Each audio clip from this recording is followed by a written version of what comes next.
یہ تحفہ ہے رمضان، یہ تحفہ ہے رمضان، یہ تحفہ ہے۔ بسم اللہ الرحمن الرحیم۔ السلام علیکم ناظرین، فیس نیوز کے پروگرام تحفہ رمضان کے ساتھ حاضر خدمت۔ آج رمضان المبارک کے پہلے عشرے کا آخری دن یعنی کہ 10واں روزہ۔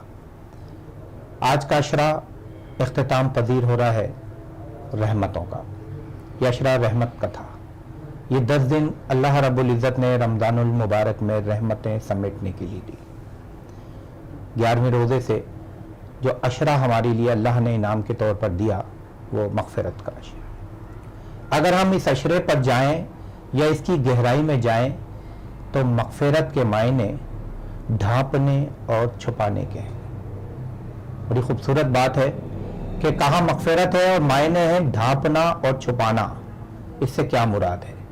مراد یہ ہے کہ جو یہ رمضان کا دوسرا عشرہ ہے جسے ہم مغفرت کا نام دیتے ہیں اللہ رب العزت، اس کے مطلب ہے کہ یہ وہ عشرہ ہے جس میں اللہ رب العزت ہماری تمام کوتاہیوں، خرابیوں، برائیوں کو چھپانے اور ڈھانپنے کی دعوت دیتا ہے۔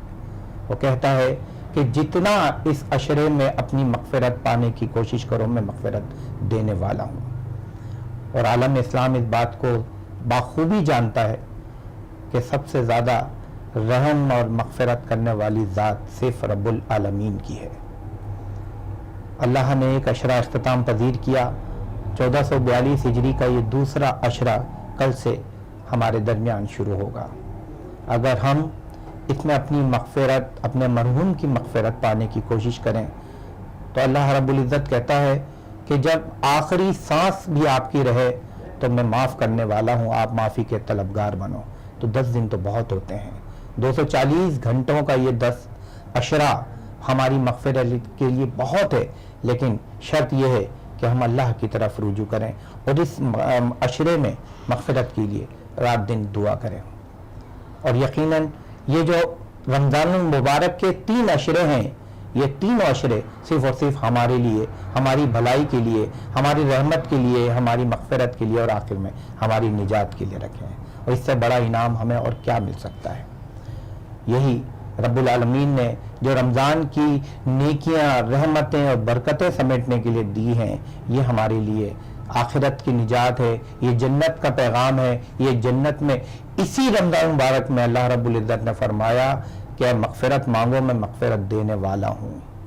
جنت کے جس دروازے میں روزے دار داخل ہوں گے یعنی کہ عیان اس میں وہی ہوگا کہ صرف اور صرف اس دروازے سے روزہ دار داخل ہوں گے۔ یہ انعامات در انعامات اور پھر انعامات ہی اللہ رب العزت نے ہمارے درمیان رکھے ہیں۔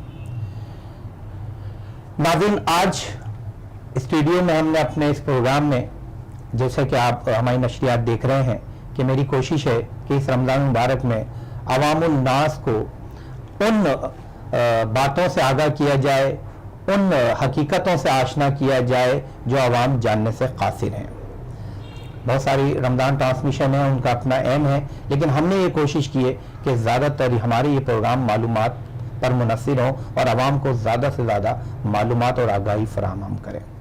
آپ کو یہ بھی آپ کے علم میں ہے کہ تحفہ رمضان میں ہم نے آپ کے لیے ڈھیر سارے انعامات رکھے ہیں۔ انعامات کا طریقہ اوروں سے بہت چینج ہے۔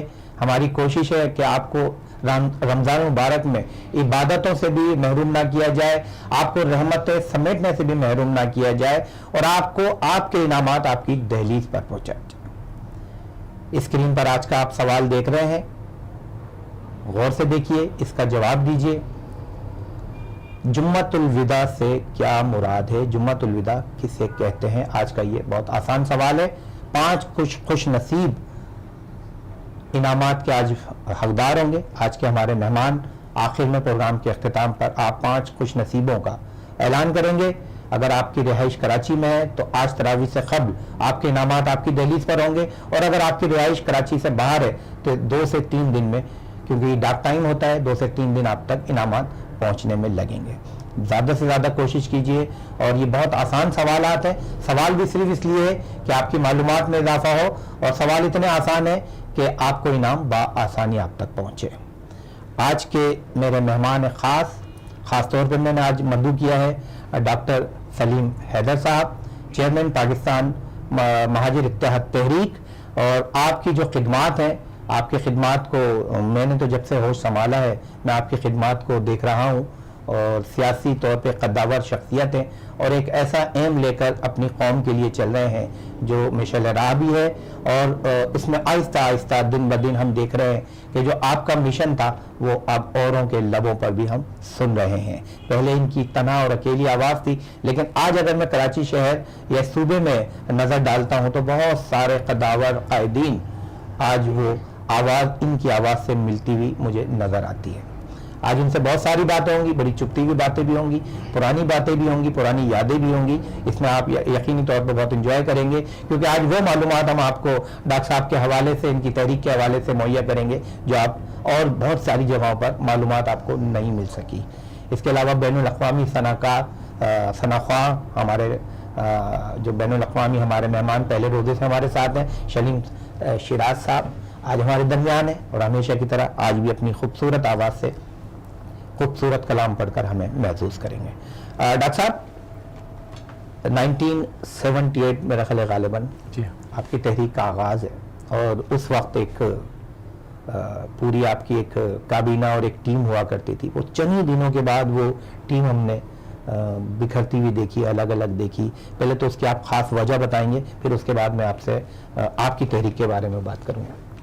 بالکل، بہت شکریہ۔ سب سے پہلے تو آپ نے ہمیں مدعو کیا تو مجھے بہت خوشی ہے، اور میں مبارکباد دیتا ہوں آپ کو کہ آپ نے فیس ٹی وی کے حوالے سے ماشاءاللہ بہت پچھلے سالوں کے دوران ترقی کی ہے، اور ایک بڑا میڈیا کے حوالے سے آپ ایک بڑا سمجھ لیجیے خدمت کر رہے ہیں معاشرے کی، ہمارے سماج کی، اور آپ نے مجھے موقع دیا اور آج یہاں بلایا، میں آپ کا مشکور ہوں۔ جہاں تک سوال ہے مہاجر اتحاد تحریک کی ابتدا کرنے کا، تو شاید جیسا آپ نے فرمایا 78، تو یہ 11 جون 1978 کو ہم نے آل پاکستان مہاجر اسٹوڈنٹس آرگنائزیشن APMSO فارم کی تھی، اور یہ ہم کوئی 14 لوگ تھے جنہوں نے یہ تنظیم قائم کی تھی۔ یعنی اس وقت ابتدا میں تھوڑے سے لوگ تھے جنہوں نے یہ مشن لے کے چلے تھے کہ وہ مہاجروں کے لیے وہ بھی اسٹوڈنٹ تنظیم۔ سچی بات یہ کہ اس وقت تو یہ ذہن میں بھی نہیں تھا کہ یہ بات جو ہے نا یہاں تک پہنچے گی جہاں تک گئی ہے۔ ارادہ یہی تھا کہ ہم، جیسے میں میڈیکل کالج کا طالب علم تھا، کہ ہم اپنی طالب علم کی زندگی میں جتنی اسٹرگل کر سکیں گے، پھر آنے والوں کو یہ منتقل کر کے ہم اپنے نوجوانوں کے لیے زندگی کے اندر چلے جائیں گے۔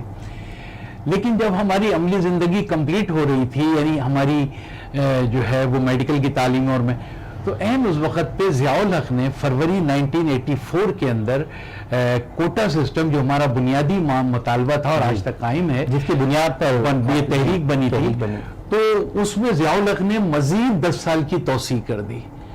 تو یہ وہ وقت تھا کہ ہم نے فوجین ہمارے اجلاس ہوئے، اور مارچ کی 13 سے 14 جو آپ مرکزی لوگ ہیں آپ کے ساتھ، اچھا یہ جو لوگ تھے، یہ اس کے اندر ہمارے بالکل یہ وہ وقت تھا کہ جب ہمارے پاس کراچی کے جو پروفیشنل کراچی یونیورسٹی، آپ کا ڈاؤ میڈیکل کالج میں ابتدا میں نہیں تھا، سندھ میڈیکل کالج جہاں سے میرا تعلق تھا، NED، داؤد انجینئرنگ یونیورسٹی، یہ وہ ہمارے 4 بنیادی یونٹس تھے کہ جہاں سے ہمیں لوگ تھے ہم لوگ۔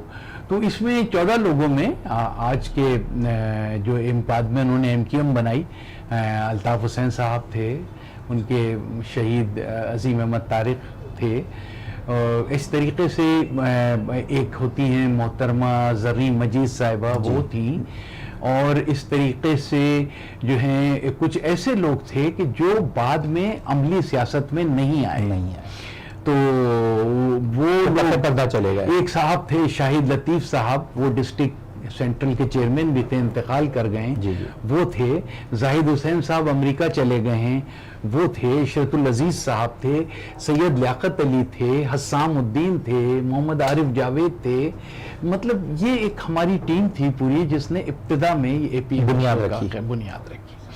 تو اس کے بعد جو ہے جب ضیاء الحق نے اس میں 10 سال کی توسیع کی، تو اب ہمارے لیے یہ مرحلہ تھا کہ اب ہم کیا کریں، اور اس وقت ہماری اے پی ایم سو کے سینئرز لوگوں نے 13 مارچ 1984 کو مہاجر اتحاد تحریک MIT ایک عوامی تنظیم بنائی، اور بخدا اس وقت بھی یہ اندازہ نہیں تھا کہ اب اس کو کتنا آگے تک لے جانا ہے اور کیا کرنا ہے، لیکن اس عمل کے اندر یہ ہوا ہم پروفیشنل لائف میں آپ اس وقت 14 افراد میں سے آگے مائنس ہو گئے تھے، جی الگ ہو گئے تھے، اس کی کیا وجہ؟ یہ سلسلہ جو تھا یہ جب APMSO ہماری 83 کے اندر 1983 میں، اس سے پہلے 1981 میں یہ ایک واقعہ ہوا تھا جامعہ کراچی میں، جیسے طلبہ تنظیموں میں جھگڑے ہوتے ہیں، تو اس کے نتیجے میں جو ایک APMSO کا فیکشن، کچھ لوگوں کا یہ خیال تھا کہ اس قسم کی دہشت گردی ہے یا اس قسم کے لڑائی جھگڑا ہے کہ شاید اس پارٹی کو نہیں چلایا جا سکتا، تو اس طریقے سے ایک لوگوں کا خیال تھا کہ نہیں، بالکل APMSO ہر صورت میں قائم رہنی چاہیے، اور کہیں تو اس کے بعد یہ تھوڑا سا تنظیم کے اندر، لیکن تنظیم ایک ہی تھی ہماری، تو بعد میں تنظیم نے کچھ اپنے مقاصد کے تحت کچھ اپنی ڈائریکشن میں جو ہے وہ تبدیلی کی۔ ہمارا شروع سے مطالبہ یہاں کے مسائل کا یہی حل تھا کہ کراچی کو ایک صوبہ بنایا جائے، لیکن ہماری پارٹی کے جو ہمارے دوسرے اس وقت ساتھی تھے تو وہ اس مطالبے سے وڈرا ہو گئے تھے، اور اس کی وجہ یہ تھی کہ ان کے کچھ روابط جو ہیں وہ سندھ کی جو قوم پرست تنظیمیں ہیں ان کے ساتھ ہو گئے، جی ایم سید صاحب وغیرہ، یہ چیز ہمارے لیے اور ہمارے ساتھیوں کے لیے ہوتی، تو یہاں تنظیم میں ایک اختلافی صورتحال پیدا ہوئی ایک آگے کے لائے عمل کے حوالے سے، تو مہاجر اتحاد تحریک قائم کی گئی پیور ان بنیادوں پر۔ جب 13 مارچ 1984 کو مجھے بحیثیت چیئرمین مہاجر اتحاد تحریک بنایا گیا، APMSO کنورٹ کیا گیا، تو اس میں جو آپ نے 14 افراد نے جو بنیاد رکھی، پھر آپ MIT میں 1983 میں آپ کنورٹ ہوئے، تو وہ 14 میں سے کون سے لوگ ہیں جو آپ کے ساتھ شامل ہوئے؟ اس کے اندر سے جو سینئر لوگوں میں، جیسے میں نے بتایا، جو اس وقت تک، اچھا وہ چند سال پہلے بالکل بیٹھ گئے تھے، خاموش ہو کے بیٹھ گئے، یہ جو 5 سال کا اس پیریڈ میں تھا، ہمارے حیدرآباد کا یونٹ خاص طور سے بہت اہم تھا، جہاں سے میرا بنیادی طور سے تعلق ہے، پیدائش بھی، تو وہاں سے ہمارے سینئر ساتھیوں میں زاہد خان صاحب تھے جو ہمارے اسی پارٹی کے، اور وہ لوگ جو تھے جیسے سید لیاقت علی، جیسے الطاف حسین صاحب چیئرمین تھے، وہ وائس چیئرمین تھے، وہ ہمیں سپورٹ کر رہے تھے، بلکہ حسام الدین صاحب تھے اور عارف جاوید صاحب تھے، اس طریقے سے۔ بلکہ ایک بہت بڑی بات ہے کہ جب یہ اختلاف سامنے آیا تھا تو آج کے جو یہ فاروق ستار صاحب ہیں، جو یہ اس وقت ہمارے میڈیکل کالج میں ہمارے جونیئر تھے، اور عمران فاروق بھی ہمارے جونیئر تھے، ان سب کو میں نے کارکن بنایا APMSO کا، تو فاروق ستار صاحب جو تھے وہ اسٹینڈ کرتے تھے ہمارے موقف کے ساتھ، جس کی بنا پہ ان کو اس وقت عملی طور سے تنظیم سے 6 مہینے کے لیے معطل کر دیا گیا تھا۔ تو وہ اتنی اسٹیبلشمنٹ تھی معطلی وغیرہ؟ جی ہاں، اتنی تو مطلب APMSO کے اندر تو مطلب ایک تنظیم بن گئی تھی مضبوط، لیکن ابھی عوامی سطح پہ نہیں آیا تھا، ہم اسٹوڈنٹ تک محدود تھے۔ تو 13 مارچ 1984 کو مہاجر اتحاد تحریک قائم کی گئی۔ یہ وہ وقت تھا جب الطاف حسین صاحب پاکستان میں نہیں تھے، امریکہ چلے گئے، یہاں کے حالات سے مایوس ہو کے یہ ساری تقاریر، وہ تقریباً کئی ماہ سے نہیں تھے، تو یہاں پہ موجود تھے عظیم احمد طارق صاحب، تو ان کی ہدایت پر عظیم احمد طارق نے مہاجر اتحاد تحریک بننے کے 5 روز کے بعد، یعنی 18 مارچ 1984 کو مہاجر قومی موومنٹ کی بنیاد رکھی، یہ دیکھ کر کہ یہ جو لوگ ہیں انہوں نے تو ایک عوامی تنظیم بنا لی، اور اگر ہم نے اب عوامی تنظیم نہیں بنائی تو ہم اسٹوڈنٹ محدود ہو جائیں گے۔ تو جب اس طریقے سے پھر، لیکن اس کے باوجود دونوں اپنے اپنے پیرائی کے اوپر جو ہے نا وہ کام کرتے رہے سندھ بھر کے اندر۔ یہ ہے کہ ہمارا زیادہ دائرہ اثر اندرون سندھ تھا، یہ بیک ٹو جیکاباد اور اوباڑوں سے شروع ہوتا تھا، اور پھر شکارپور وغیرہ، سکر واز ہمارا جو ہیڈ کوارٹر تھا، اور پھر ایسے کرتے کرتے اندرون سندھ حیدرآباد تک جو ہے ہمارا دائرہ اثر زیادہ مضبوط اور بڑی تنظیم تھی۔ اسی طرح کراچی میں ظاہر ہے کہ یہ زیادہ کام کر رہے تھے، اس وقت بھی ہمارے بنیادی لوگوں کے بہت سارے لوگ جو اکثریت میں تھے وہ ان کے ساتھ تھے، اس میں کوئی شک نہیں ہے، تو ان کو ایک ان کی تنظیم بھی کام کر رہی تھی۔ لیکن یہ جو آپ نے کہا فرق آیا، وہ فرق آیا ہے 1986 اور 87 میں۔ 86-87 وہ کروشل ٹائم ہے کہ جب سندھ کی صوبائی حکومت اس پالیٹکس میں ڈائریکٹ انوالو ہو گئی، اور اس وقت وزیر اعلیٰ غوث علی شاہ ہوتے تھے، انہوں نے سرکاری سرپرستی دے دی مہاجر قومی موومنٹ کو، اور ہم اپوزیشن میں تھے اور ہم سمجھتے تھے کہ یہ سارا کا سارا کھیل جو ہے اس سے مہاجروں کو نقصان پہنچے گا جس قسم کی سیاست کی جا رہی تھی. تو یہ وہ فرق ہوا سرکاری سرپرستی کا، اور اس کے بعد اسٹیبلشمنٹ بھی آ گئی، اس میں کود گئی. تو ان کے اشارے پہ پھر وہ ایک ان کا متحدہ کا ایک عروج کا دور ہے، اور پھر انہوں نے بلا مقابلہ میئر منتخب ہوتا ہے، وہ ایک ہوتا ہے. سلیم بھائی کیا میں سن رہے ہیں آج؟ جی میں آپ کو حمد باری اظہار ماشاء اللہ ماشاء اللہ. اے بے قصوں کے والی، سبحان اللہ. اے بے قصوں کے والی، دے دے ہمیں سہارا، مشکل میں ہم نے تیری رحمت کو ہے پکارا. ماشاء اللہ، اے قصوں کے والی، دے دے ہمیں سہارا.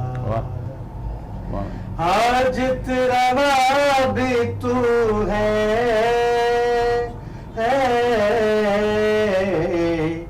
مشکل کشا بھی تو ہے، حاجت روا بھی تو ہے، مشکل کشا بھی تو ہے. ہو جائے ہم پہ مولا رحمت کا ایک اشارہ، اے بے قصوں کے والی، دے دے ہمیں سہارا، مشکل میں ہم نے تیری رحمت کو ہے پکارا. اے بے قصوں کے والی، دے دے ہمیں سہارا. سبحان اللہ. اور عزت ہماری اب تو فی زمانہ، ماشاء اللہ. عزت ہماری اب تو بس تیرے ہاتھ میں ہے. عزت ہماری اب تو بس تیرے ہاتھ میں ہے. ہو جائے ہم پہ مولا رحمت کا ایک اشارہ، اے بے قصوں کے والی، دے دے ہمیں سہارا. اتحاد مسلمین کا ماشاء اللہ. تو چاہے تو ملا دے بچھڑے ہوئے دلوں کو، آقا تو چاہے تو ملا دے بچھڑے ہوئے دلوں کو. بدلے ابھی زمانہ گر تیرا ہو اشارہ، اے بے قصوں کے والی، دے دے ہمیں سہارا، دے دے ہمیں سہارا، دے دے ہمیں سہارا. سبحان اللہ، سبحان اللہ. اچھا ڈاکٹر صاحب، جس تحریک سے آپ نے تحریک بنائی ان کے لیے کچھ باتیں بڑی مشہور ہیں، جو قائد کا غدار ہے وہ موت کا حقدار ہے. اسی دور سے آج تک یہ کوئی 30-35 سال کا دور ہے جس کو آپ کئی نام دے سکتے ہیں اس دور کو. اور اس دور میں آپ گزرتے ہوئے آپ کا مشن یہاں تک پہنچا ہے اور اللہ رب العزت نے آپ پر کوئی آنچ نہیں آئی. اس پر میں آپ سے ضرور پوچھوں گا کہ ایسی کیا وجہ تھی کہ اگر پس پردہ یا تو آپ الطاف حسین کے ساتھ کوئی ایسی اتحاد میں تھے, یا ایک آپ کے بارے میں یہ بھی کہا جاتا ہے کہ آپ ایک ان کے ایک سسٹم کا حصہ رہے ہیں, اسی وجہ سے اللہ رب العزت نے آپ کو محفوظ بھی رکھا, یا کوئی اس طرح کی تھریڈ آپ کو بھی ہوئی ہے آپ کے معاملات میں. ناظرین, یہ سوال کا جواب میں ایک وقفے کے بعد لوں گا.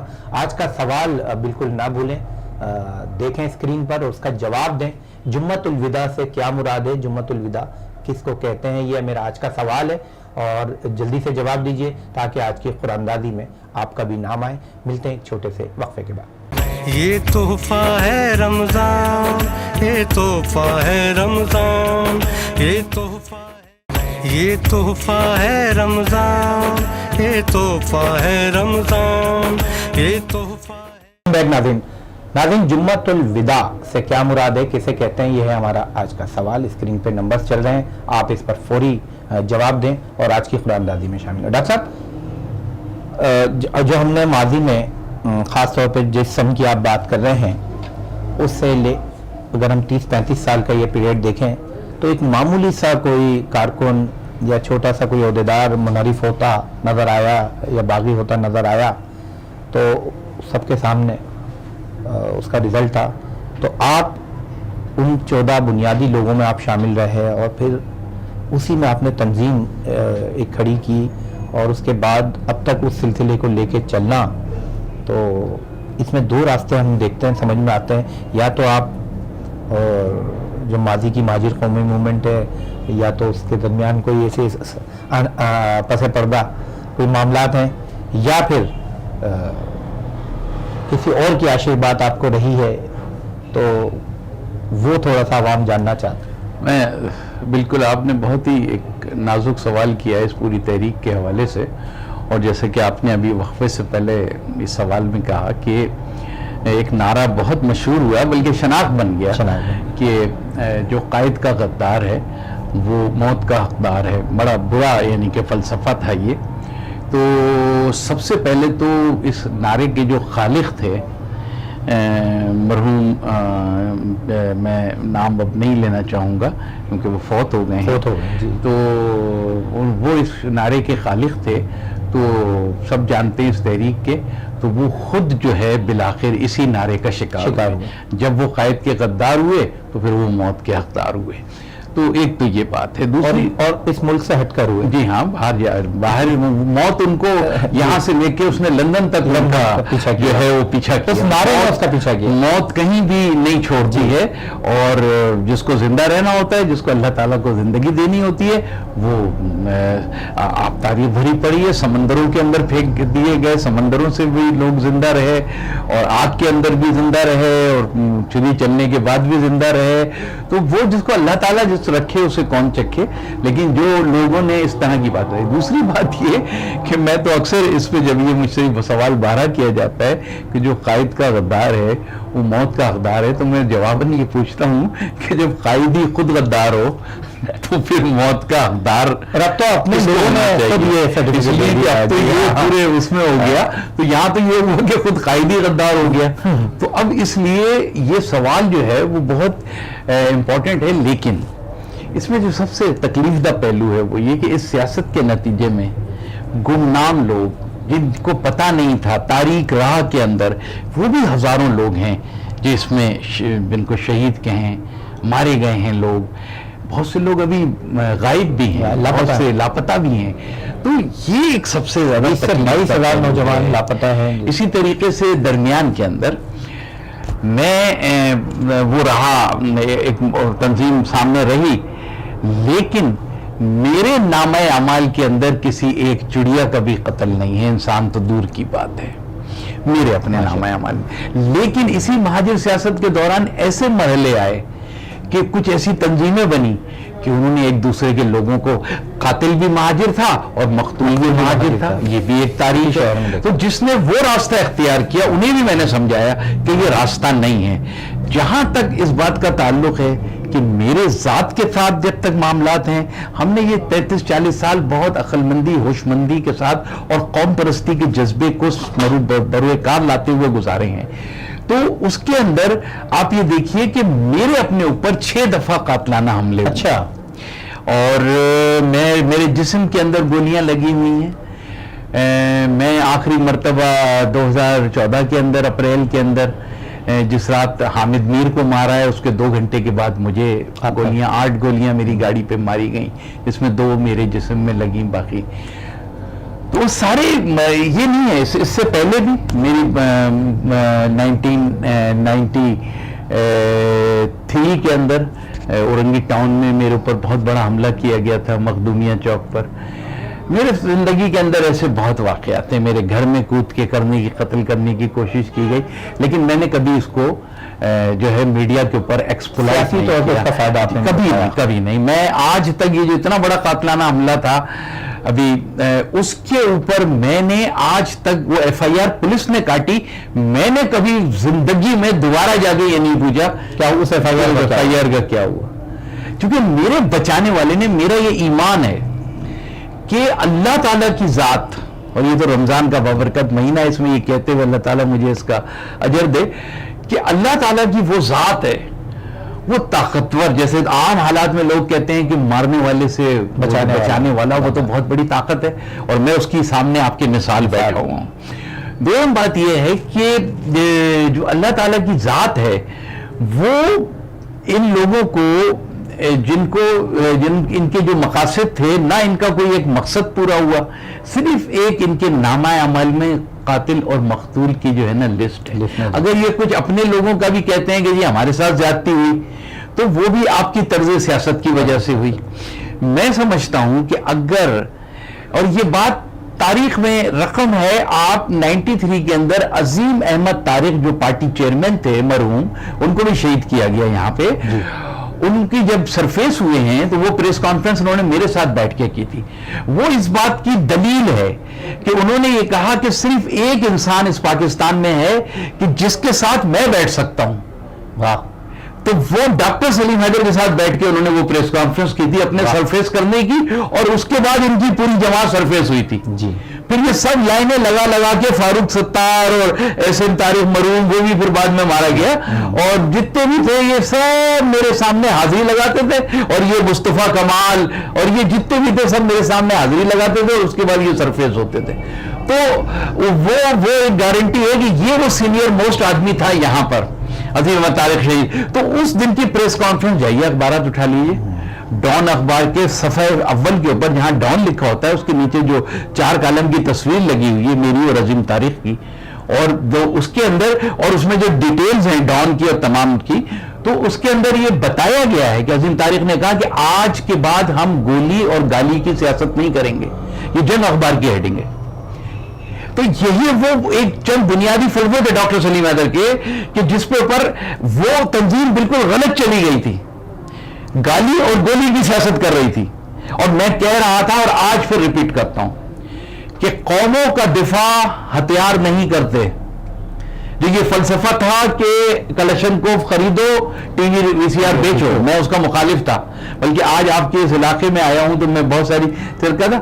اس سے آگے جو ہے وہ پاپوش کا جو چوک ہے، وہ جو بالکل جہاں پہ وہ اگلا والا جو چوک ہے جہاں سے وہ مڑتی ہے چاندنی چوک یا، تو وہاں پر بہت بڑا جو ہے وہ ایک جلسہ عام ہوا تھا.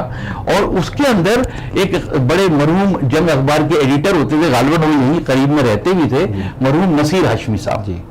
تو نصیر ہاشمی صاحب بھی میرے ساتھ اسٹیج پہ بیٹھے ہوئے تھے اس جلسے کے اندر. تو اس جلسے کے اندر ہم نے جو ہے وہ اسی علاقے کے اندر ہم نے وہ جلسہ کیا تھا. تو غالباً میں ابھی اس کے حوالے سے کوئی بات بتانا چاہتا تھا. تو اب یہ جو تنظیم کا جو آپ نے فرمایا ہے، تو یہاں پر متحدہ کے حوالے سے انہوں نے جو بھی جس قسم کی سیاست کی، تو میں اس وقت میرا کہنا یہ تھا، اس جلسے میں نے اعلان کیا تھا کہ تنظیموں کا دفاع قوموں کا دفاع ہتھیار نہیں کرتے، ان کی پالیسی کرتے. اور ہماری پالیسی یہ تھی کہ ہم نے سیاست کے ذریعے